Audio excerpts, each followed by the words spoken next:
Games that are a few years old usually don't receive DLC anymore, but Hyperdimension Neptunia Rebirth 1 apparently hasn't gotten the memo. The downloadable content just keeps rolling in, it seems. There's 2 new bits of downloadable content. One adds 2 characters, the other 2 dungeons. Something worth mentioning is that once again, players of the GOG and Vita versions are out of luck, unfortunately. Only the Steam version gets these add-ons. On the day of their release, at first the add-ons actually didn't work for me because the patch to actually make the content work wasn't out yet. I let it be for a few hours, and when I started Steam up again, a 200 or a 120-ish megabyte patch rather started downloading, which allowed me to finally access the content. The first DLC is called Babysitter's Club and adds Little Compa and Little Iffy from the Ultra Dimension. There isn't anything special you have to do except you need to reach Chapter 2. Once you do, you just go to one of the cities and go under information to unlock them. Both characters start off at level 1. There really isn't that much to say. Iffy is obviously better suited at attacking than Compa. Compa's got a few different kinds of healing skills, like you'd expect.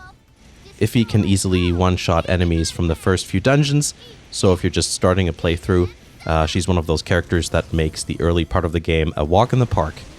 Next up is the second DLC. This one's called Pain Terrain and adds 2 dungeons to the game. Again, you'll need to have reached Chapter 2 before you get access to them.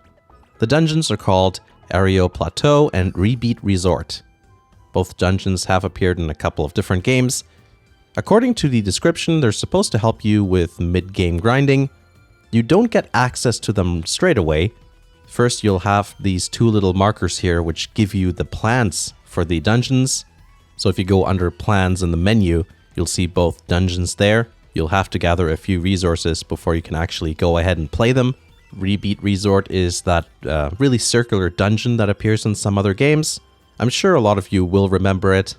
In Mark II and Rebirth 2, I think that's the map where Uni and Nepgear have some sort of discussion in the story or something like that. I think it's pretty early on. The other dungeon, Ario Plateau, should be familiar as well. We've seen this one a couple of times. In a way, it's a bit annoying trying to find your way around here because of all the warp points. But at the same time, it's one of the newer dungeon designs. So compared to older and more recycled dungeons, Ario Plateau looks a bit more detailed and interesting to look at. Also, it reminds me a bit of a specific board game. Must be the Hexagons. And that's basically it. My overall opinion about add-ons or DLC is that I generally prefer packs rather than individual ones. You could also make an argument that small little additions like this should have been part of an update instead, but I get that they want to make some money as well. Even though this is technically recycled content, it still costs money to actually put it into the game. And in the end, the price of these DLC isn't all that much.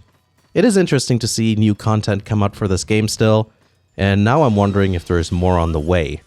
Whatever the case may be, I'll let you know if there is. I hope that was helpful. A bit of a short video, but that's how it is with Neptunia DLC usually. Little add-on equals little video. Thanks for watching, and I'll see you again in the next video.